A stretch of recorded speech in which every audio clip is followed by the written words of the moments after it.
వందే మాత్రం ఈరోజు ప్రభుత్వం పార్లమెంట్లో వందే మాత్రంపై చర్చ తీసుకురావడం జరుగుతుంది. దీంట్లో మేమందరం కూడా పాల్పంచుకుంటున్నాం. కానీ ముఖ్యంగా ఈరోజు భారతదేశ ప్రజలకు ఒకటి తెలుసుకోవాల్సిన అవసరం ఉంది. 1896లో వందే మాతరం అనే గానాన్ని ఆ రోజు ప్రజల కోసం కాంగ్రెస్ పార్టీ సెషన్స్ లో రవీంద్రనాథ్ ఠాగూర్ గారు పాడటం జరిగింది. ఆ రోజు నుంచి ఈ రోజు వరకు ఏ సభలోనైనా కాంగ్రెస్ పార్టీ అటు దేశ స్థాయిలో జరుగుతున్నటువంటి ఏఐసిసి సభలు గాని, రాష్ట్ర స్థాయిలో జరుగుతున్నటువంటి పిసిసి సభలలో గాని, జిల్లా స్థాయిలో గాని కాంగ్రెస్ పార్టీ సభలలో వందే మాతరాన్ని పాడటం జరుగుతుంది. ఇదే వందే మాతరాన్ని బీజేపీ పార్టీకి సంబంధించినటువంటి ఆర్ఎస్ఎస్ గాని, సంఘ్ గాని ఏ రోజు కూడా వాళ్ళ ఆఫీసులలో ఈ పాటను పాడినటువంటి దాఖలాలే లేవు.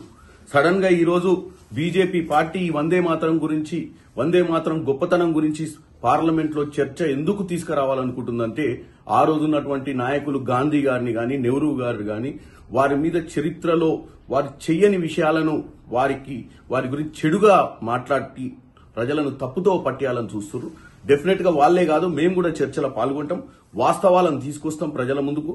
ఎందుకంటే పదే పదే బీజేపీ వాట్సాప్ యూనివర్సిటీ ద్వారా మా నాయకులను ఎలాగైతే వాళ్ళ మీద తప్పుడు చరిత్ర గురించి రాసి తప్పుదో పట్టేయాలని చూస్తున్నారో, దాన్ని మేము కూడా ఈరోజు ప్రియాంక గాంధీ గారు మాట్లాడతారు, తెలంగాణ నుంచి నేను కూడా మాట్లాడుతున్నా. మేమందరం కూడా వాస్తవాలను ఈరోజు దేశ ప్రజల ముందుకు తీసుకొస్తాం.